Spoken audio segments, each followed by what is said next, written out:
Hola querido, ¿sabías que en la vida cristiana es más fácil nacer que sobrevivir? Yo siempre digo que tornarse cristiano, convertirse, es la cosa más simple. Porque ¿qué necesitas para ser convertido? ¿Qué necesitas para ser salvo? Estás en el fondo del pecado, en la miseria, en la lama, has destruido tu vida, pero si desde allí clamas a Dios, el amor de Dios es tan grande que el Señor Jesús te extiende la mano y te saque de donde estás. Un segundo es todo lo que necesitas para ser convertido. En un segundo Dios te transforma completamente. El problema no es cómo llegar a ser salvo. Creo que todo cristiano sabe cómo salvarse, solamente creer en el nombre del Señor Jesucristo. El grande problema de la vida cristiana es cómo vivir después que has nacido en Cristo. Ya estás salvo. Cualquiera puede salvarse. La cosa más simple de la vida es salvarse. Ahora, lo difícil es permanecer salvo, conservarse salvo, crecer en la vida cristiana, aprender a andar, aprender a vivir el cristianismo. Y yo creo que es aquí donde la grande mayoría de las personas fracasa. A lo largo de mi vida encuentro constantemente personas que me dicen: yo fui miembro de iglesia, un día fui convertido, un día conocí el Evangelio, un día acepté a Jesucristo. Bueno, es bonito lo que sucedió un día en tu vida, pero es mucho más bonito lo que está sucediendo hoy. Porque nuestro pasado es pasado, sea bueno o sea malo, es pasado. Lo que importa es hoy. Ahora, mucha gente pregunta angustiada porque todos quieren saber la respuesta.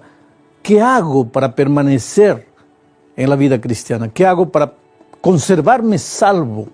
¿Qué hago para crecer en la vida cristiana? Y ese es el tema que quiero presentar en esta ocasión. En la palabra de Dios encontramos un incidente de la vida de Cristo registrado varias veces. Está en Mateos, está en Marcos, está en Juan. Es el incidente de la multiplicación de los panes y los peces. Un milagro maravilloso de Cristo que alimentó tanta gente que estaba hambrienta. En este incidente nosotros encontramos los tres elementos conservadores de la vida cristiana.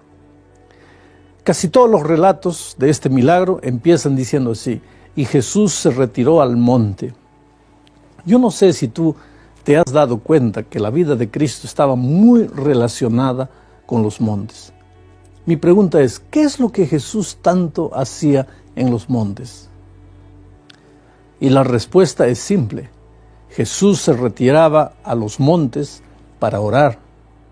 Inclusive en la víspera de su muerte, Él estaba orando en el monte de los Olivos. Frente a Él está el Getsemaní, donde también Él pasó las últimas horas de angustia orando. La vida de Cristo fue una vida de oración, de permanente oración. Muchas veces cuando el sol salía, Él estaba arrodillado en la montaña orando. Pero lo que no sabes es que el día anterior, cuando el sol se había ocultado, Él también estaba arrodillado en la montaña orando. Es decir, se había pasado toda la noche orando. Y después de una noche de oración, Él bajaba al valle del sufrimiento, al valle de la desesperación, de las tragedias humanas. Una vez encontró a sus discípulos que estaban queriendo expulsar un demonio y no podían. El diablo se reía de ellos.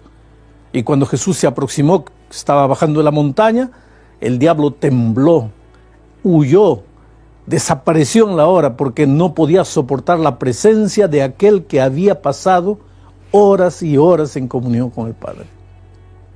A veces cuando nosotros pensamos en la vida victoriosa de Cristo, pensamos, bueno, Jesús pudo vencer el pecado porque Él era Dios.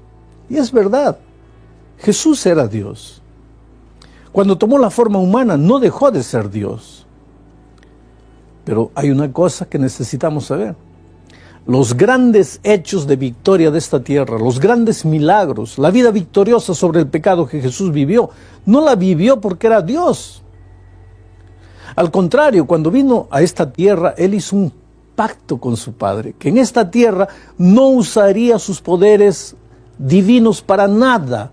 Quiere decir, Jesús tenía una tentación más grande que la nuestra, porque además de todas las tentaciones que nosotros tenemos, Él tenía la tentación de usar muchas veces sus poderes divinos. Nosotros no tenemos esa tentación, porque no tenemos ningún poder divino.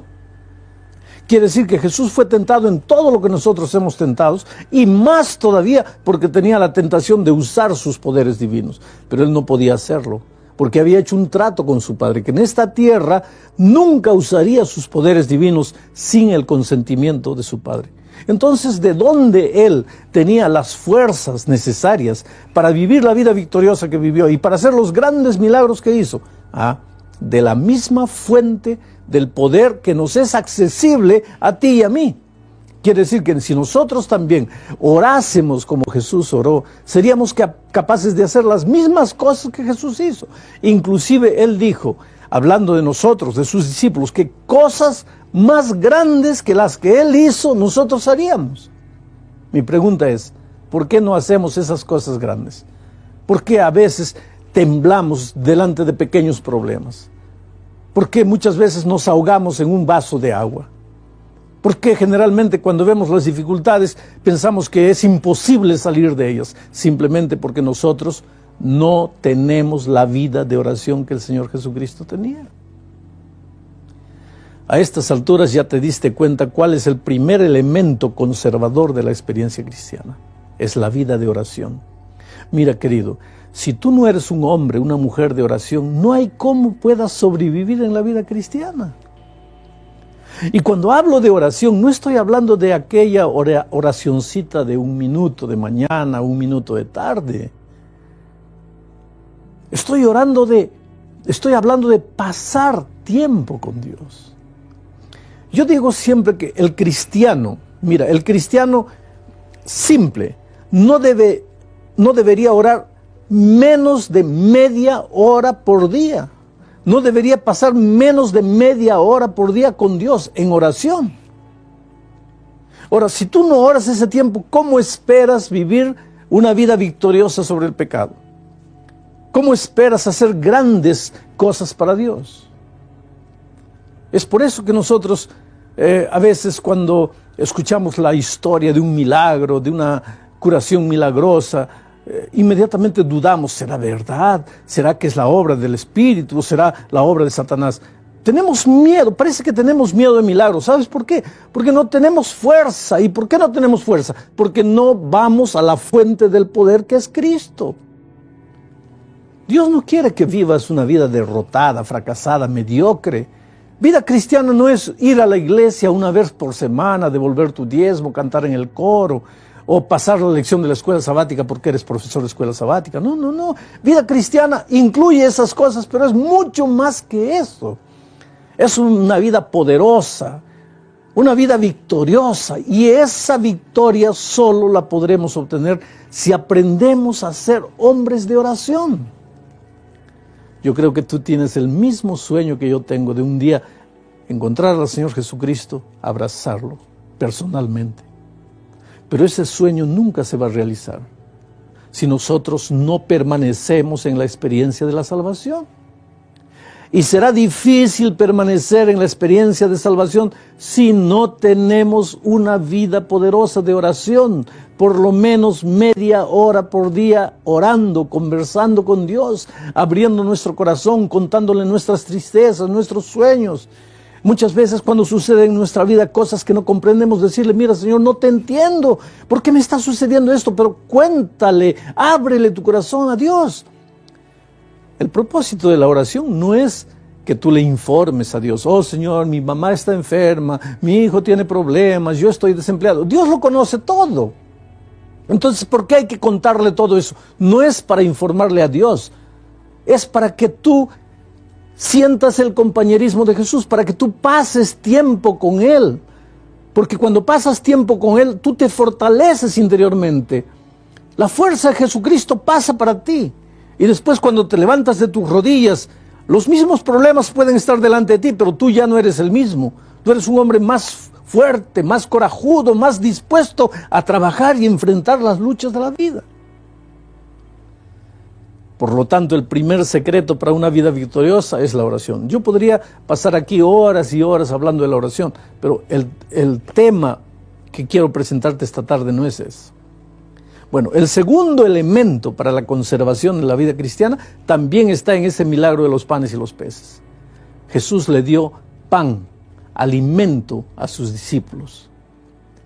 ¿Cuál es el pan de vida? ¿Cuál es el pan que alimenta el corazón, alimenta el alma?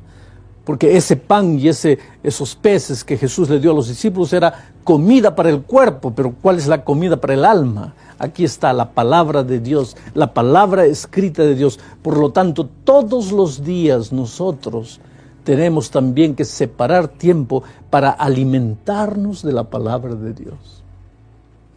Ahora te digo una cosa, generalmente al ser humano natural, aunque haya sido convertido, porque tú sabes que en el momento de la conversión, la naturaleza pecaminosa que hay dentro de nosotros no desaparece totalmente. Nosotros la vamos a cargar hasta el día de la venida de Cristo. Y esa naturaleza pecaminosa, cuando se despierta, ella no quiere ser alimentada de la palabra de Dios. Ella quiere ser alimentada de cualquier cosa menos de la palabra de Dios. Por lo tanto, si tenemos que separar tiempo para estudiar la Biblia y para orar, no va a ser porque queremos hacerlo, porque nuestra naturaleza no quiere. Pero tenemos que hacerlo, ¿por qué? Porque si no oramos y si no estudiamos la palabra de Dios, entonces no vamos a poder sobrevivir en la vida cristiana. El momento de nuestra conversión fue extraordinario. Fuimos salvos milagrosamente, maravillosamente. Podemos escribir una historia maravillosa en nuestra conversión. Pero ¿de qué vale todo eso? Si un año después, 5 años después, estamos muertos en la vida espiritual. ¿Y por qué? ¿Por qué morimos? Porque primero, no respiramos el aire puro de la oración. Segundo, no alimentamos el alma, no alimentamos el cuerpo a través del estudio de la palabra de Dios. Quiere decir, no hay manera de prepararnos para la venida de Cristo sin Biblia y sin oración. Todos los días, tiempo para pasar con Dios, orando y estudiando la Biblia. Y vuelvo a repetir, esto no va a ser natural, tenemos que esforzarnos, porque si quieres dejarte llevar por la naturaleza humana nuestra, nunca va a querer orar, nunca va a querer estudiar la Biblia. Pero ahora viene el tema de este momento. Hay un tercer elemento conservador. Además de la oración, además de la Biblia, hay un tercer elemento conservador que mucha gente no conoce, o si conoce no le da importancia. Me estoy refiriendo a la testificación. En el milagro de la multiplicación de los panes y los peces, Jesús primero se retira al monte para orar, para conversar con Dios, y nos enseña la gran lección de que sin oración no hay vida cristiana. Enseguida Él multiplica los panes y los peces y nos enseña la grande oración de que sin alimento espiritual no hay vida cristiana. Pero después el Señor Jesucristo hace una cosa extraña. En lugar de llamar a la multitud para entregarles el pan y el pez, ¿qué hace? Llama a sus discípulos y les entrega el pan y los peces a ellos. Y entonces ahora mira, acompáñame bien. Yo quiero que la cámara me acompañe en este momento. Agarra el pan. El discípulo recibe el pan del Señor Jesucristo y ahora se va a entregarle a la multitud. Y le entrega a la multitud y se queda de manos vacías. Ahora, el hecho de quedarse de manos vacías le hace sentir a él, al discípulo, la necesidad de volver a Jesús. Y Jesús le da más. El discípulo recibe y ahora con las manos llenas nuevamente vuelve hacia la multitud. Y entrega el pan. Y se queda de manos vacías. Y el hecho de quedarse con las manos vacías le hace sentir la necesidad de volver a Jesús. Y Jesús le da más. Pero ahora piensa un poco. En una de esas Jesús le da pan y pez al discípulo. Él agarra el pan y en la mitad del camino se para y dice, no, ya entregué bastante, voy a guardar un poco para mí. Bueno, guardaba. Pero ¿qué pasa? Si guarda el pan para él, con las manos llenas ya no tiene necesidad de volver a Jesús. Y entonces se queda con un pan frío. Eso es lo que le está pasando a mucha gente en la iglesia. Hay gente que me dice, pastor, yo no sé qué pasa conmigo, porque en los primeros años de mi conversión a mí me gustaba cantar, me gustaba ir a la iglesia, yo vivía animado, predicaba el evangelio, me daba alegría de ir todo sábado a la iglesia, pero ahora no, pastor, ahora amanece el sábado, quiero dormir, no quiero ir a la iglesia, tengo que esforzarme para ir a la iglesia. ¿Por qué mi vida cristiana se ha vuelto una vida mediocre? Yo te digo por qué. Porque el pan que Jesucristo te está dando se queda en tus manos, te lo guardas para ti. Y cuando tú guardas la experiencia espiritual para ti, en poco tiempo esa experiencia espiritual no tiene sabor, no tiene alegría. Estás en la iglesia pero no eres feliz. No te da ganas de cantar, no te da ganas de alabar el nombre de Dios. ¿Por qué? Simplemente porque estás guardando el pan espiritual para ti. Entonces aquí viene el tercer secreto si quieres crecer en la vida cristiana. Además de orar y de estudiar la Biblia, tienes que buscar un amigo, un vecino que todavía no conoce el Evangelio, un pariente que todavía no aceptó a Cristo, un compañero de trabajo, un compañero de estudios, y tienes que traerlo para Cristo, tienes que hablarle de Jesús. Cuando tú haces eso, tú estarás creciendo en la vida espiritual. Cuando tú traes a alguien para Cristo, vas a tener ganas de volver a Jesús todos los días. Pero si tú solo oras, estudias la Biblia y no ganas nadie para Cristo, ¿qué pasa? En poco tiempo pierdes las ganas de orar y de estudiar la Biblia. Entonces el elemento testificación es básico para que puedas crecer en la experiencia cristiana. Ahora, lo que quiero que entiendas es que cuando hablo de testificación, no estoy hablando de dar estudios bíblicos, porque querido, hay mucha gente que se desanima y dice así, oh pastor, yo quisiera, pero yo no sé dar estudios bíblicos. No, yo no estoy hablando de dar estudios bíblicos. Cuando hablo de testificación, estoy hablando de buscar a alguien de tu círculo de amistad, de tus vecinos, de tus parientes, y traerlo para Cristo, no darle estudios bíblicos. Porque dar estudios bíblicos es un don que no todos los miembros de iglesias lo han recibido. Por lo tanto, no todos los miembros de iglesias saben dar estudios bíblicos. En la iglesia hay gente especialista en dar estudios bíblicos, pero la grande mayoría no. Así que porque no has recibido el don de dar estudios bíblicos, tú te vas a quedar de brazos cruzados, no vas a hacer nada. No, porque si te quedas de brazos cruzados vas a morir en la vida espiritual. Pero la testificación no quiere decir necesariamente dar estudios bíblicos. Ahora te voy a dar algunos pasos que tienes que tener en cuenta para ver cómo llevar a alguien para Cristo. Paso número 1. Escoge un amigo. ¿Entendiste? Lo primero que tienes que hacer es escoger una persona del círculo de tu amistad, de tus amigos, de tus parientes, de tus vecinos, compañeros de trabajo, una persona. ¿Ah? Tú no le dices nada, tú escoges para ti. Él no sabe ni siquiera que lo has escogido. Pero ahora, paso número 2, empieza a orar por esa persona, por lo menos 10 minutos por esa persona. ¿Ah? Vamos a decir, yo escogí a Juan. Juan es mi vecino. Paso número 1, escoger. Voy a trabajar este año por Juan. Paso número 2, orar. A partir de hoy voy a empezar a orar 10 minutos por Juan, por su familia.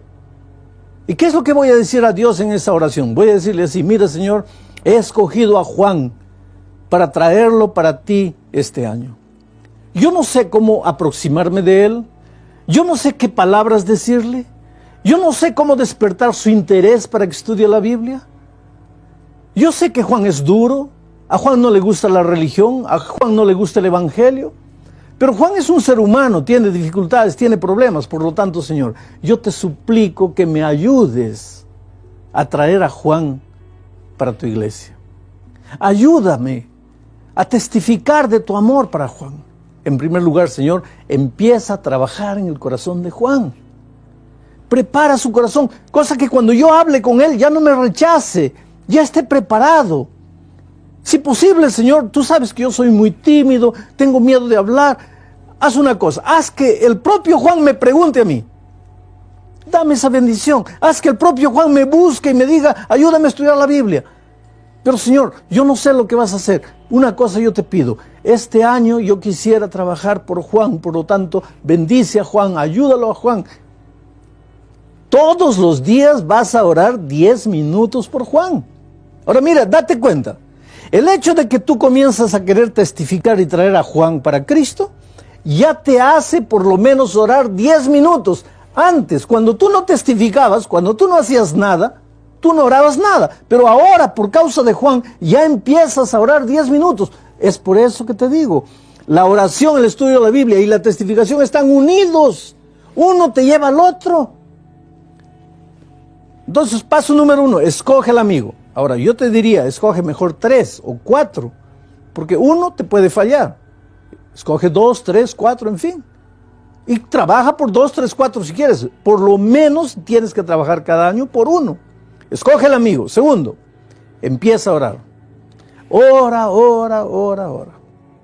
Y ahora voy a darle un consejo a los pastores y a los ancianos y dirigentes de la iglesia.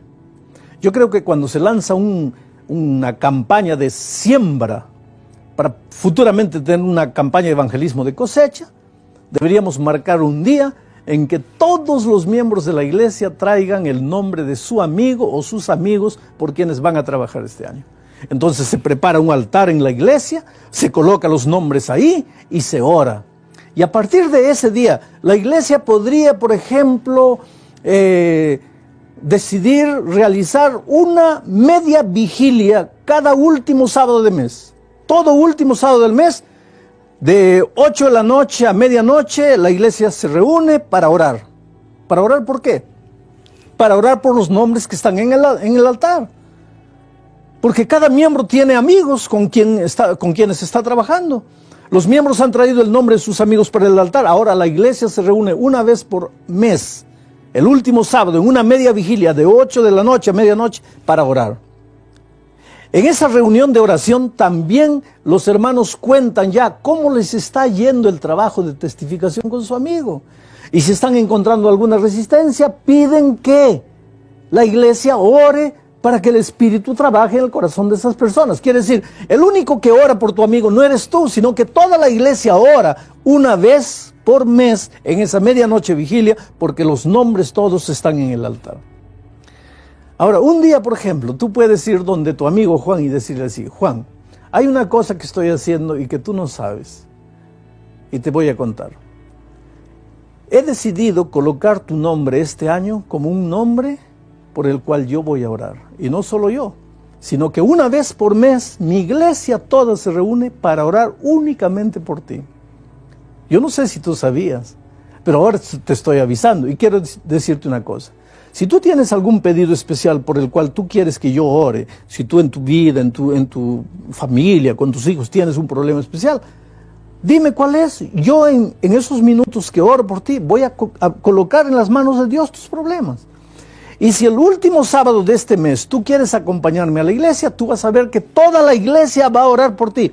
Y te digo una cosa, en las experiencias que hemos hecho en otros lugares, la grande mayoría de las personas, cuando se entera que hay una iglesia orando por él, cuando se entera que hay un amigo orando por él, se alegra, abre su corazón, cuenta sus problemas.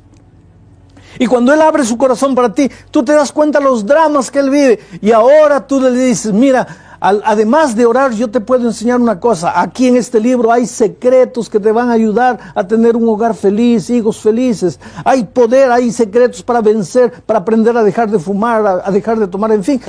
Ya se presenta una oportunidad para que tú puedas comenzarle a hablar de Jesús. Solo que tú no sabes dar estudios bíblicos.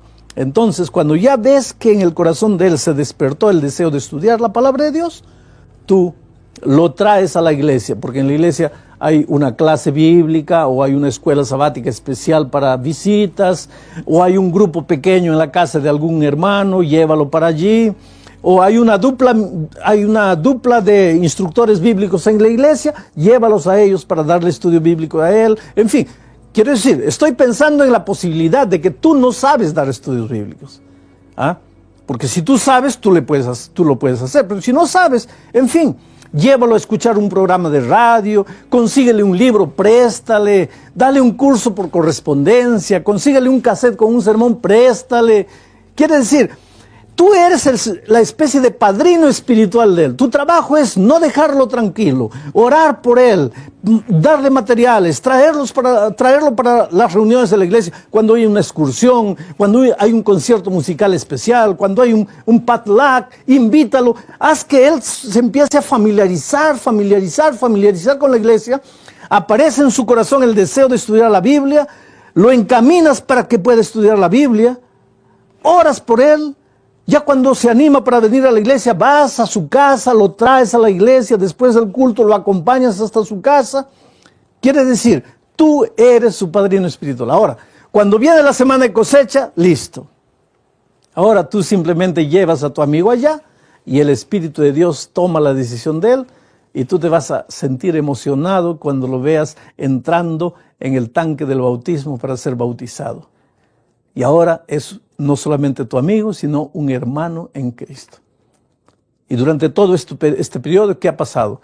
A medida que has hecho ese trabajo maravilloso, te ha dado más ganas de orar, te ha dado más ganas de estudiar la Biblia, y como consecuencia de todo eso, todavía has traído un alma para Cristo, y te sientes muy feliz. Y hay una promesa linda del Espíritu de Profecía, que allá en el cielo tendrás una corona, y en esa corona, ese amigo tuyo que has traído para Cristo brillará como una estrella por toda la eternidad.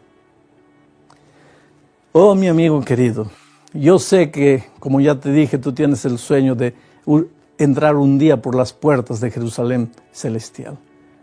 Pero para eso, querido, tienes que aprender que vida cristiana no existe sin oración, sin el estudio de la palabra de Dios y sin la testificación. Ahora, si tú esperas que para testificar tú tienes que sentir ganas, vuelvo a repetir, no vas a sentir ganas nunca. Tú tienes que esforzarte, tú tienes que obligarte, pero tú sabes que para las grandes cosas de la vida, para las grandes conquistas que has hecho en la vida, claro que te has esforzado. Si hubieras esperado que a sentir ganas de hacer, nunca hubieras hecho nada, sino que tú te desafiaste y fuiste adelante, te arrodillaste, le pediste fuerzas a Dios y entraste a la lucha y fuiste victorioso. La misma cosa va a suceder con el traer almas para Cristo. Cuando los pastores en la iglesia estamos preocupados en que tú ganes almas, no es porque tenemos que alcanzar un blanco de bautismos. Yo le digo a mis compañeros pastores, si un día tú pensaste que nuestro trabajo es alcanzar un blanco de bautismos, estás completamente equivocado, porque no lo es. Yo siempre digo que cuando Cristo venga a esta tierra, me va a llamar y me va a decir, Bullón, ven aquí. A ver, ¿cuántas almas bautizaste? ¿Esa es la pregunta que me va a hacer? No, absolutamente no. Entonces, ¿qué me va a preguntar? Bullón, ¿cuántas campañas de evangelismo realizaste? ¿Es eso? No. ¿Cuántos templos construiste? No. ¿Cuántos libros escribiste? No. Entonces, ¿qué es lo que Jesús me va a preguntar? Él me va a decir, hijo, ¿dónde está la iglesia que yo te di para que tú la cuides? ¿Dónde está la iglesia que yo te di para que tú la prepares para mi venida? ¿Has preparado mi iglesia? Y para preparar la iglesia solo hay 3 maneras: Biblia, oración y testificación. Por lo tanto, querido, cuando yo como pastor estoy preocupado en que tú ganes almas, no es porque yo tengo que alcanzar un blanco de bautismos, es porque si yo no te veo orando, estudiando la Biblia y testificando, trayendo a alguien para Cristo, ¿qué pasa? Estoy viendo que no estás preparado para la vuelta de Cristo. Y si cuando Cristo viene tú no estás listo, te vas a perder, sí, pero tu sangre Dios la va a demandar de mis manos. ¿Por qué? Porque yo era tu pastor. Yo era el que debía haberte enseñado. Yo era el que debía haberte encaminado para ganar almas.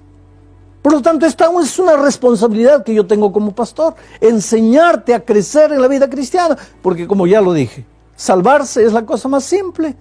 Es solo decir, Señor Jesucristo, sálvame, ya estás salvo. ¿Y ahora? Ahora tienes que aprender a conservarte salvo. ¿Y cómo? Si no oras, si no estudias la Biblia y si no testificas.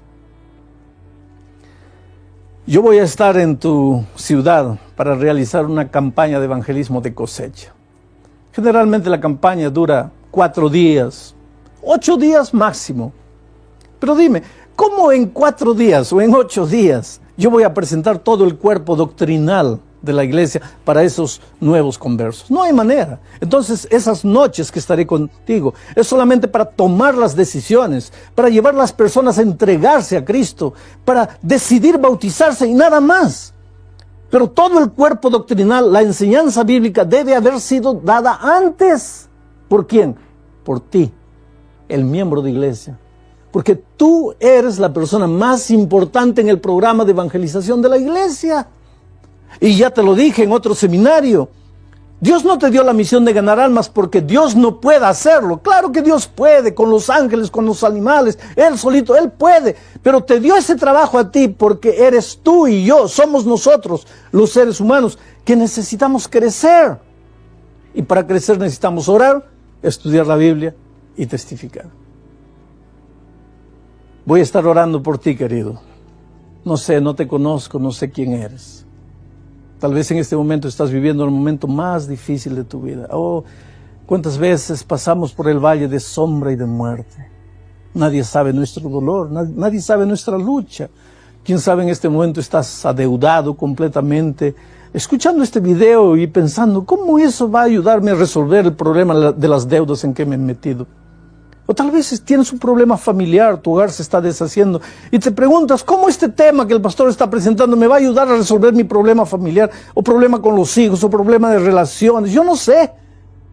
Pero una cosa sé, si tú oras, si tú estudias la Biblia, si tú testificas todos los días, yo no sé qué es lo que Dios va a hacer en ti, pero te vas a sentir más fuerte, con más ganas de vivir, con más ganas de enfrentar las luchas de la vida. Y te digo una cosa, cuando Jesús está en ti, cuando el Espíritu habita en ti, porque lo ha prometido, tu cuerpo es templo del Espíritu Santo, que desaparezcan los problemas, que salgan de tu camino, porque nada será capaz de detenerte.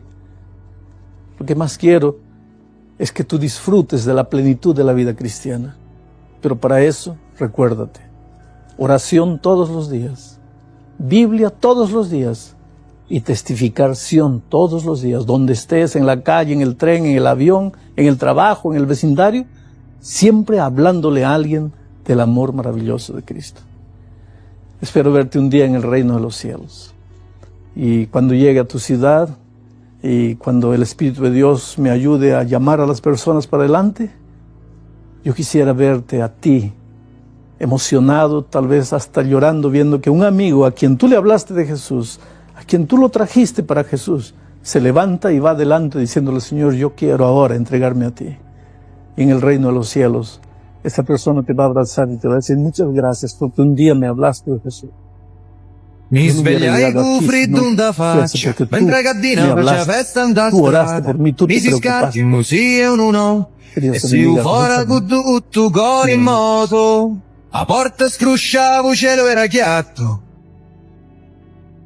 E femmini già parlano un tovatto. Un vicino mi dissi, oh cammini presto. Ci rispondi no, c'è quello resto. Presto in un giorno che non vuole pensare, ma vuole campare, ridere, scappare. E fuori a casa tutto era come prima, ma in l'aria c'era una gioia più fina. Un paese si muove come una canzone. Ogni voce, ogni passo, ogni parola. Sogno figlio di sta terra sincera. E quando esci fuori mi sento intera. Fuori casa tutto canta, voci risate o profumo d'aranci.